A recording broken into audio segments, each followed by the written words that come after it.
Hello everyone, welcome to this video. इस video में हम बात करेंगे about total utility, marginal utility and eventually about the law of diminishing marginal utility. So let's get started. So law of diminishing marginal utility के बारे में बात करने से पहले हमें दो कॉन्सेप्ट्स के बारे में जानना ज़रूरी है, वो है total utility and marginal utility.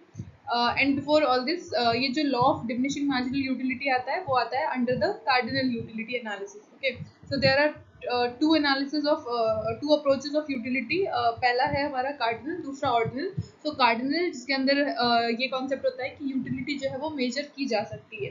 तो उसके अंदर तीन कॉन्सेप्ट आते हैं। पहला law of diminishing marginal utility, दूसरा law of equi marginal utility and तीसरा इज कंज्यूमर सर्विस। तो इस वीडियो में हम पहले लॉ की बात करने वाले हैं। तो उससे पहले हमें जानना पड़ेगा कि क्या होता है total utility and marginal utility. Okay, so total utility is the amount of utility derived from the consumption of all the units of a commodity at the disposal of the consumer। ठीक है, suppose करिए कोई individual है, वो कोई units of something, कोई good है, उसकी यूनिट्स को कंज्यूम कर रहा है। ठीक है, तो 1 2 3 4 5 उसने सपोज सेब खा रहा है, वो तो 5 सेब उसने खाए, तो हर सेब से उसे कुछ सेटिस्फैक्शन मिलेगा। जैसे पहला सेब उसने खाया, उसे कुछ पर्टिकुलर अमाउंट ऑफ सेटिस्फैक्शन मिलेगा या यूटिलिटी मिलेगी। ओके, सो 1 2 3 4 5 अगर उसने खाया तो पांचों से जितना उसे सेटिस्फैक्शन मिल रहा है उसको जब हम सम कर देंगे कि उन पांचों एप्पल खाने की वजह से जो यूटिलिटी टोटल मिली उनको जब हम सम कर देंगे तो उसी को हम टोटल यूटिलिटी कहते हैं। ओके, सो जैसे यहाँ पे एग्जांपल में दिया हुआ है कि कोई कंज्यूमर अगर उसने पहली आइसक्रीम खाई, उससे उसे 10 यूनिट्स ऑफ हैप्पीनेस और यूटिलिटी मिल रही है। सेकेंड आइसक्रीम कंज्यूम करने से उसे 8 यूनिट्स ऑफ यूटिलिटी मिल रही है। देन थर्ड यूनिट से 5 यूनिट्स ऑफ हैप्पीनेस मिल रही है। तो ये तीनों जो उसको यूटिलिटीज मिल रही है तीनों आइसक्रीम खाने से, उसको जब हम सम कर देंगे तो जो हमारा अल्टीमेट रिजल्ट आएगा दैट इज यहाँ पे इस केस में 23। So 23 is the total utility. Okay, then जो दूसरा कॉन्सेप्ट है वो है marginal utility. So marginal utility is the change in the total utility resulting from 1 unit change in the consumption of a commodity। या फिर marginal utility क्या होती है? Additional utility derived by an individual by the consumption of one more unit of a commodity। Okay, so जब हमने पहला एक सेब खाया, उससे जब हम दूसरा खा रहे हैं तो दूसरा जो है वो हमने क्या किया, पहले वाले सेब में एक और ऐड कर दिया। ओके, तो एक सेब और खाने की वजह से हमारी जो टोटल यूटिलिटी है वो चेंज हो जाएगी। जैसे हम इसको एग्जांपल के थ्रू अगर समझेंगे, जैसे पहला आइसक्रीम हमने खाया तो उससे हमें टोटल यूटिलिटी कितनी मिली है? 10 यूनिट्स मिली। ओके, देन जब हम सेकंड खा रहे हैं तो हमने क्या किया, यहाँ पे एडिशन किया, एक और आइसक्रीम हमने खाई, तो दैट इज एडिशनल या 1 मोर यूनिट ऑफ द कमोडिटी। तो इसकी वजह से हमारी यूटिलिटी क्या हो गई? बढ़ गई। तो 10 में 6 और ऐड हो गई हमारी यूटिलिटी। ओके, तो हमें पहली आइसक्रीम से 10 यूनिट्स ऑफ हैप्पीनेस मिल रही है, सेकंड से 6 यूनिट्स, थर्ड से 4। तो इसमें मार्जिनल कैसे निकालेंगे? जब हमने पहली खाई तो हमें 10 ही यूनिट्स ऑफ यूटिलिटी मिल रही है, बट जब हम सेकंड आइसक्रीम खा रहे हैं तो यहाँ पे देखेंगे यूटिलिटी में डिफरेंस कितना है? 10 माइनस 6, मतलब 4 और जो यूटिलिटी है वो ऐड हो गई। ठीक है, तो सेकंड आइसक्रीम का जो मार्जिनल यूटिलिटी है वो क्या हो जाएगा? Difference between the utilities of the two ice creams। so 10 minus 6 करेंगे। थर्ड में हम कितना, हमें marginal utility milli, that will be the difference between 6 and 4। मतलब दूसरी आइसक्रीम में 6 मिल रही है और तीसरे में 4 मिल रही है, तो मतलब 2 और एडिशनल यूटिलिटी हमें मिल गई। ठीक है, तो कितना चेंज हो रहा है टोटल यूटिलिटी में जब हम एक और यूनिट किसी चीज का कंज्यूम कर रहे हैं। ठीक है, उसी को हम क्या कहते हैं? मार्जिनल यूटिलिटी कहते हैं। इसको अगर हम एक एग्जाम्पल के थ्रू समझेंगे कि ये टेबल जो है इसमें है ये यूनिट्स ऑफ मैंगो की, कोई एक इंडिविजुअल है वो कितने मैंगोज कंज्यूम कर रहा है। तो पहले उसने 0 कंज्यूम किया तो उसे टोटल यूटिलिटी भी 0, कुछ नहीं खाया तो कोई यूटिलिटी नहीं है। देन उसने जब पहला मैंगो खाया तो उसे जो टोटल यूटिलिटी मिल रही है वो कितनी है? 12 यूटिल्स। ओके, फिर दूसरा मैंगो कंज्यूम करेगा तो उससे उसको और यूटिलिटी मिलेगी, एडिशनल यूटिलिटी मिलेगी, तो वो हो जाएगी 22। देन थर्ड जब वो खाएगा तो उससे 30 एंड सो ऑन। ओके, और अगर तो यहाँ पे हम देख रहे हैं एक पैटर्न क्या है टोटल यूटिलिटी में, कि लगातार जो टोटल यूटिलिटी है वो इंक्रीज होते जा रहा है ना? 36 40 41, देन 41 पे कांस्टेंट हो गया। उसके बाद 7th यूनिट जब उसने खाया तो वहाँ पे उसे मैक्सिमम यूटिलिटी मिल रही है, दैट इज 41। उसके बियॉन्ड अगर वो और कंज्यूम करेगा तो अब यहाँ पे हम देख रहे हैं कि जो टोटल यूटिलिटी है वो उसकी वैल्यू क्या हो रही है? डिक्रीज होती जा रही है। It is 39 and then 34। ठीक है, सो टोटल यूटिलिटी का क्या पैटर्न होता है कि it increases then it reaches to the maximum level। ठीक है, लगातार पहले बढ़ रहा है, मैक्सिमम हो गया 41 पे, उसके बाद वो डिक्रीज होना शुरू करता है। अब दूसरी बात करेंगे मार्जिनल यूटिलिटी की। तो मार्जिनल यूटिलिटी में यहाँ पे क्या हो रहा है? जीरो है तो जीरो रहेगा। फर्स्ट यूनिट जब हम कंज्यूम कर रहे हैं तो फर्स्ट यूनिट में टोटल मार्जिनल यूटिलिटी दोनों इक्वल होते हैं, ठीक है। मार्जिनल यूटिलिटी हमारा मैक्सिमम कब होता है, जब हम पहला जो गुड है उसको हम कंज्यूम कर रहे हैं तब। फिर जब हमने सेकंड मैंगो खाया तो अब हमें यूटिलिटी क्या हो रही है, डिफरेंस देखेंगे 22 और 12, इसमें कितना डिफरेंस है 10। चेंज कितने का आ रहा है, हमने मैंगो कितना चेंज किया, पहले हम एक खा रहे थे अब हमने 2 खाए, तो मैंगोज में कितने का डिफरेंस है 1 का, ठीक है। एक एडिशनल मैंगो खाया उसकी वजह से यूटिलिटी कितनी एडिशनल यूटिलिटी मिली हमें 22 माइनस 12 मतलब कि 10 यूटिल्स, ओके। देन जब हमने सेकंड से थर्ड पे हम गए, थर्ड मैंगो कंज्यूम करने पे जो टोटल यूटिलिटी वो कितनी हो गई 30, तो एडिशनल मार्जिनल कितनी हुई 30 minus 22 that is 8 utils. Then अगर हम चौथा मैंगो खाएंगे तो टोटल यूटिलिटी कितनी है 36, ठीक है। फोर्थ की 36 है, थर्ड की कितनी है 30, तो इनका डिफरेंस कितना आ गया 6 आ गया, ठीक है, एंड सो ऑन। तो टोटल यूटिलिटी में डिफरेंस कितना है वही हमारा मार्जिनल यूटिलिटी हो जाता है, कि हमने एक और यूनिट अगर कंज्यूम करी है एडिशनल यूनिट, उसकी वजह से टोटल यूटिलिटी जो है वो कितना चेंज हो रही है।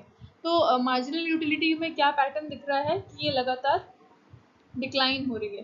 पहले वाले यूनिट के लिए इट इज़ 12, दूसरे के लिए 10, थर्ड के लिए 8, देन 6, तो ऐसे करते करते जितना हम ज़्यादा यूनिट्स कंज्यूम कर रहे हैं जो मार्जिनल यूटिलिटी होती है वो लगातार डिक्रीज होते जा रही है, और सेवन्थ यूनिट पे पहुंचेंगे तो सेवन्थ पे कितनी हो गई 0 हो गई। एंड देन उसके बाद अगर उसने और कंज्यूम किया 8वें और 9वें मैंगो, अगर यूनिट ऑफ मैंगो उसने कंज्यूम किया तो क्या हो जाएगा, ये नेगेटिव हो जाएगा। तो मार्जिनल यूटिलिटी का क्या पैटर्न होता है, ये पहले डिक्रीज होती है, 0 हो जाती है एंड देन नेगेटिव हो जाती है। और जबकि टोटल यूटिलिटी में क्या होता है, लगातार इंक्रीज होगी, पहले मैक्सिमम पहुंचेगी then it will decrease. So यहाँ पे है कि रिलेशनशिप क्या है total utility and marginal utility. So as marginal utility is falling, ठीक है, शुरू हमने देखा कि मार्जिनल यूटिलिटी क्या होती है, फर्स्ट में मैक्सिमम, उसके बाद लगातार डिक्रीज होती है, और टोटल यूटिलिटी क्या होती है, वो इंक्रीज होगी but at a decreasing rate पे, है ना। Increase at a decreasing rate क्यों कह रहे हैं, क्योंकि पहला जब हमने मैंगो कंज्यूम किया था, पहला मतलब सॉरी फर्स्ट मैंगो में तो सेम रहेगा total and marginal utility.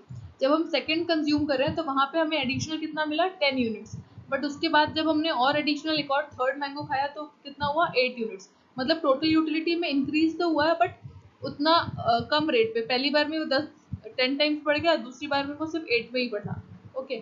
So total utility increases but at a decreasing rate में, कम रेट पे बढ़ता है। Next is when the marginal utility is 0, तो सेवंथ मैंगो जब उसने कंज्यूम किया तो मार्जिनल यूटिलिटी क्या हो गई थी, लगातार फॉल करते करते 0 पहुंच गई, बट उस पॉइंट पे जो टोटल यूटिलिटी थी उसकी वैल्यू मैक्सिमम थी, ठीक है, तो 41 थी। तो जब मार्जिनल यूटिलिटी 0 हो जाता है उस पॉइंट पे टोटल यूटिलिटी जो है वो मैक्सिमम होता है। देन सेवंथ के बाद अगर और कंज्यूम किया तो मार्जिनल यूटिलिटी क्या हो गई, नेगेटिव हो गई। So when MU becomes negative, total utility क्या हो जाता है, इट स्टार्ट फॉलिंग। सो इसको ग्राफ के थ्रू समझेंगे। यहाँ पे ये जो अपर ग्राफ है ये शो कर रहा है टोटल यूटिलिटी, और जो नीचे वाला है ये शो कर रहा है मार्जिनल यूटिलिटी। तो यहाँ पे देखेंगे शुरू से ही जो टोटल यूटिलिटी हो रहा है वो क्या हो रहा है, लगातार इंक्रीज हो रहा है। Then at point A it becomes maximum and then it decreases, जैसा हमने टेबल में देखा था कि शुरुआत से वो पहले इंक्रीज होगा, मैक्सिमम में पहुंचेगा, देन डिक्रीज करेगा। On the other hand marginal utility में अगर देखेंगे तो लगातार मार्जिनल यूटिलिटी जो है पूरे टाइम डिक्रीज हो रहा है। फर्स्ट यूनिट में मैक्सिमम होता है, उसके बाद लगातार वो फॉल होगा, देन ए पॉइंट पे जहाँ पे टोटल यूटिलिटी मैक्सिमम है, ठीक है, सेवंथ मैंगो जब उसने कंज्यूम किया था तो टोटल यूटिलिटी मैक्सिमम हो गई 41 पे, और मार्जिनल यूटिलिटी वहाँ पे क्या हो जाएगी 0। सो दिस इज इंपॉर्टेंट कि when marginal utility is 0 then total utility क्या हो जाएगा मैक्सिमम, एंड देन उसके बियॉन्ड अगर और कंज्यूम करेंगे तो मार्जिनल यूटिलिटी का जो ग्राफ है वो नेगेटिव जा रहा है, ठीक है, एक्स एक्सिस के नीचे जा रहा है, तो इट बिकम्स नेगेटिव, और जब ये नेगेटिव हो जाएगा तो टोटल यूटिलिटी भी क्या हो रहा है, फॉल करने लगेगा। So this relationship between total utility and marginal utility is also important. So law of diminishing marginal utility जो है वो based है utility के concept पे. So as the name says, law of diminishing marginal utility मतलब कि यहाँ पे diminish हो रही है, क्या diminish हो रही है, marginal utility, ठीक है। तो ये जो लॉ है, मार्शल ने इस लॉ को ऐसा स्टेट किया था कि जो एडिशनल बेनिफिट है जो किसी इंसान को मिलेगा जब उसका स्टॉक किसी चीज़ का इंक्रीज होता है, तो जो एडिशनल बेनिफिट है वो क्या होता है, डिक्रीज होने लगता है, ठीक है। तो जैसे हमने पिछले एग्जाम्पल में देखा कि जैसे यूनिट्स ऑफ मैंगो जितना ज़्यादा बढ़ते जा रहा है, ठीक है, जितना ज़्यादा कंज्यूम करते जा रहा है, पहला 1 से लेके 9 मैंगो उसने कंज्यूम किए, तो उससे जो उसे एडिशनल बेनिफिट मिल रहा है, एडिशनल बेनिफिट क्या है, मार्जिनल यूटिलिटी जो उसको मिल रही है वो लगातार डिक्रीज हो रही है, ठीक है। तो हमने देखा था जब उसने पहला मैंगो कंज्यूम किया तो उसे मार्जिनल यूटिलिटी मैक्सिमम मिली, दैट इज 12, ठीक है। बट जब सेकंड उसने मैंगो कंज्यूम किया तो वहां पे उसकी मार्जिनल यूटिलिटी क्या हो गई, डिक्रीज हो गई थी, दैट वाज 8 मिला। उसके बाद और थर्ड कंज्यूम किया तो और कम होती गई, ठीक है। तो उसी को ही उन्होंने इस लॉ के फॉर्म में प्रेजेंट किया है कि जितना हम एडिशनल क्वांटिटी बढ़ाते जाएंगे किसी गुड का, उतनी उतनी ज़्यादा जो उससे एडिशनल यूटिलिटी जो मिलनी है वो लगातार डिक्रीज होने लगती है, ठीक है। यहाँ पे इंपॉर्टेंट ये है कि डिक्लाइन हमने किस में देखा था, मार्जिनल यूटिलिटी में। Total utility was increasing but it was increasing at a decreasing rate, ठीक है। बट मार्जिनल यूटिलिटी क्या होती है, थ्रू आउट डिक्रीज होने लगती है। देन ये जो लॉ है it is based on 2 facts. पहला क्या है, the total number of bonds of a man is unlimited but each single bond is satiable, ठीक है। सेशिएबल होता है मतलब ऑल्दो मैन के बहुत सारे बॉन्ड है बट एक पर्टिकुलर बॉन्ड जो है वो एक टाइम पे वो उसको हम फुलफिल कर सकते हैं, ठीक है। फॉर एग्जाम्पल अगर किसी को भूख लगी हुई है, जब वो खाना खा लेगा तो उसकी भूख जो है वो कंप्लीट हो जाती है, भर जाता है उसका पेट, ठीक है। तो उस मोमेंट के लिए उसकी जो भूख है वो खत्म हो गई, तो उसकी बॉन्ड क्या हो गई, सेटिस्फाई हो गई। So first ये इस फैक्ट पे बेस्ड है। Second, the different goods are not perfect substitutes of each other, ठीक है। मतलब अनलिमिटेड वांट्स है तो किसी एक गुड को कंज्यूम करके हम चाहें कि हमारी बाकी सारी जो वांट्स है वो फुलफिल हो जाए, ऐसा नहीं होता है, ठीक है। फॉर एग्जाम्पल अगर आपको भूख लगी है और आपको प्यास लगी है दोनों, बट आपके पास खाना अवेलेबल है, तो आप ये सोचो कि आप खाना लगातार कंज्यूम करते जाओगे तो उसकी वजह से आपकी प्यास भी फुलफिल हो जाएगी, बट एक्चुअल में ऐसा पॉसिबल नहीं है। क्यों? क्योंकि फूड और वाटर जो है वो आपस में परफेक्ट सब्सटीट्यूट्स नहीं है, वो एक दूसरे को रिप्लेस नहीं कर सकते। खाना जो है वो पानी को रिप्लेस नहीं कर सकता, तो अलग अलग बॉन्ड्स हैं, उसके लिए अलग अलग गुड्स की रिक्वायरमेंट होती है, ठीक है। तो इस पे बेस्ड है ये law of diminishing marginal utility. और ये लॉ क्या कहता है कि जितना ज़्यादा एडिशनल क्वांटिटी हम बढ़ाएंगे किसी चीज़ का, उससे जो हमें एडिशनल सेटिस्फैक्शन मिल रहा है या एडिशनल यूटिलिटी मिल रही है वो क्या होता है, लगातार डिक्रीज होते रहता है। Then some of the assumptions of the law. तो पहला, क्योंकि it is based on cardinal utility पे बेस्ड है, तो इसका पहला अजम्पशन क्या है कि जो यूटिलिटी है वो हम मेजर कर सकते हैं, ठीक है। सेकंड अजम्पशन है कि इस प्रोसेस के टाइम पे जो कंज्यूमर है उसका जो भी टेस्ट एंड प्रेफरेंस है चीज़ों को लेके, गुड्स को लेके, वो लगातार अनचेंज रहता है, ठीक है, उसमें कोई चेंजेस नहीं आता है। देन थर्ड इज कि units of commodity are homogeneous, मतलब हम मैंगो जो कंज्यूम कर रहे हैं, हमारे एग्जाम्पल में जो हम मैंगोज कंज्यूम कर रहे थे 1 से लेके 9 मैंगोज, वो सब एक जैसे होने चाहिए, उनकी साइज और क्वालिटी एक ही जैसी। ऐसा नहीं कि अलग अलग वैरायटीज हम यूज कर रहे हैं, ठीक है। हम एक ही टाइप का सेम टू सेम जो वो मैंगो है, सेम वैरायटी सेम साइज लगातार हम कंज्यूम कर रहे हैं। Then fourth assumption is there is no time gap between the consumption of 2 units of the commodity, ठीक है। मतलब तुरंत जो भी हम कंजम्पशन कर रहे हैं, जैसे 9 मैंगोज में कंज्यूम किए अगर, तो वो लगातार वन गो में ही कंज्यूम कर रहा है, ऐसा नहीं कि एक खाया उसके बाद फिर 2 घंटे का ब्रेक लिया, फिर 3 घंटे का ब्रेक लिया, ऐसा नहीं। ये लॉ उस टाइम के लिए अप्लीकेबल है जब वो जो भी प्रोसेस है हमारी कंजम्पशन की वो बिना किसी गैप के है, okay. Then last assumption is that money income जो है इंडिविजुअल का वो भी सेम रहेगा। सो ये सब कुछ अजम्पशंस है इस law of diminishing marginal utility के। Then next is importance of the law. तो सबसे पहला ये इम्पोर्टेंट है हमारे लिए in the derivation of law of demand. तो जो लॉ ऑफ डिमांड है वो law of diminishing marginal utility पे ही बेस्ड होता है, ठीक है। तो जैसे law of diminishing marginal utility में हमने क्या देखा कि जितना ज़्यादा कमोडिटी बढ़ रही है, ठीक है, ये लॉ क्या कह रहा है कि जितना ज़्यादा कोई एक कमोडिटी या गुड है उसकी क्वांटिटी बढ़ती है, उससे जो हमें एडिशनल सेटिस्फैक्शन या एडिशनल हैप्पीनेस या मार्जिनल यूटिलिटी मिलता है वो क्या हो जाता है, कम होने लगता है, ठीक है। और लॉ ऑफ डिमांड भी क्या कहता है कि जितना ज़्यादा क्वांटिटी रहेगा, जितना ज़्यादा हम क्वांटिटी ऑफ कमोडिटी खरीदेंगे, उसकी प्राइस जो है वो कम प्राइस पे मिलती है। ज़्यादा चीज़ खरीद रहे हैं तो कम प्राइस पे, मतलब किसी गुड की जो प्राइस है और उसका जो डिमांड होता है उसमें इनवर्स रिलेशनशिप होता है। तो वो क्यों होता है, मार्जिनल यूटिलिटी की वजह से, कि गुड अगर ज़्यादा हो गई, अगर ज़्यादा हो गया तो उसकी वजह से उसका क्या होगा, जो यूटिलिटी होती है वो क्या हो जाती है, कम हो जाती है, ठीक है। तो law of demand is based on the law of diminishing marginal utility. Then second, जो कंजम्पशन एक्सपेंडिचर है उसको रेगुलेट करने में भी ये लॉ जो है वो इम्पोर्टेंट है। थर्ड इज मार्जिनल, जो हमारा प्रोग्रेसिव टैक्सेशन है, प्रोग्रेसिव टैक्सेशन सिस्टम, वो भी बेस्ड होता है किस पे, law of diminishing marginal utility पे। ठीक है, ये कैसे वर्क करता है कि जैसे जो रिच है पीपल, ठीक है, रिच है मतलब उनके पास मनी का अमाउंट जो है वो ज़्यादा है, तो कोई चीज़ ज़्यादा होती है तो उसकी मार्जिनल यूटिलिटी क्या हो जाती है, कम हो जाती है। ठीक है, सो ये law of diminishing marginal utility सारे जो भी कमोडिटीज़ हैं, गुड्स हैं, सब पे अप्लाई होता है। तो ये मनी पे भी अप्लाई होता है। ठीक है, ऑल्दो मनी की जो मार्जिनल यूटिलिटी है वो कभी भी जीरो नहीं हो सकती, क्योंकि हमारी जितनी भी बॉन्ड्स होती है इंसान की, वो सब मनी के थ्रू हम फुलफिल कर सकते हैं। परचेज करने के लिए हम मनी यूज़ करते हैं, इसलिए उस पर अप्लाई होती है, बट कभी भी जीरो नहीं होती। ओके, तो जो लोग रिच होंगे उनके लिए जो यूटिलिटी होती है उसकी मार्जिनल यूटिलिटी एडिशनल मनी की, वो थोड़ी कम होगी। ठीक है, तो अगर हमने उन पर टैक्स लगाया तो जो उनका डिक्लाइन होगा, उनके जो सेटिस्फैक्शन में या डिक्लाइन होगा, वो उतना नहीं होगा। ओके, तो हम इसीलिए हम क्या करते हैं, गवर्नमेंट क्या करती है कि जो रिचर सेक्शन है उनके ऊपर ज़्यादा हायर टैक्स लगाते हैं, और वो मनी को लेके वो डिस्ट्रीब्यूट करते हैं टुवर्ड्स द पुअर सेक्शन जो है सोसाइटी का, उनकी तरफ। Okay, so this is the progressive taxation system, it is based on the law of diminishing marginal utility. Then इसका जो लास्ट जो एक तरीके का एडवांटेज है, ये इंपॉर्टेंस है, वो है in solving the water diamond paradox.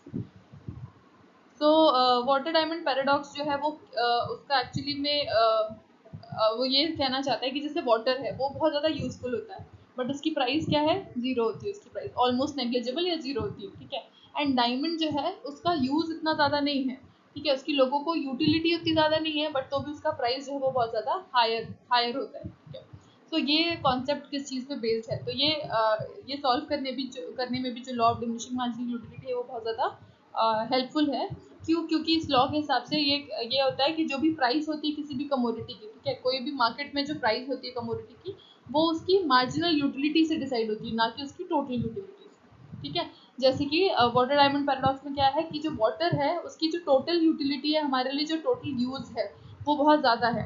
ठीक है, हमें सर्वाइव करने के लिए पानी बहुत ज़्यादा ज़रूरी है, बट क्योंकि इसकी क्वांटिटी जो अवेलेबिलिटी जो है उसकी वो बहुत ज़्यादा है, तो अगर कोई चीज़ बहुत ज़्यादा अवेलेबल होती है तो उसकी मार्जिनल यूटिलिटी क्या हो जाती है, जीरो हो जाती है, ये कम हो जाती है, इसीलिए इसकी जो प्राइस है वो जीरो होती है। ठीक है, ऑन द अदर हैंड जो डायमंड है, डायमंड की टोटल यूटिलिटी जीरो है, उसके बिना हम ऐसा नहीं कि उसके बिना हम सर्वाइव नहीं कर सकते। ठीक है, सो उसकी टोटल यूटिलिटी क्या हो गई, जीरो, बट क्योंकि उसकी सप्लाई बहुत ज़्यादा कम है, वो बहुत ही रेयर एलिमेंट है, तो कोई चीज़ की सप्लाई जितनी कम होती है तो उसका मार्जिनल यूटिलिटी क्या हो जाता है, उतना बढ़ जाता है, इसीलिए उसका प्राइस जो है वो बहुत ज़्यादा हायर प्राइस होता है एज कम्पेयर टू वाटर।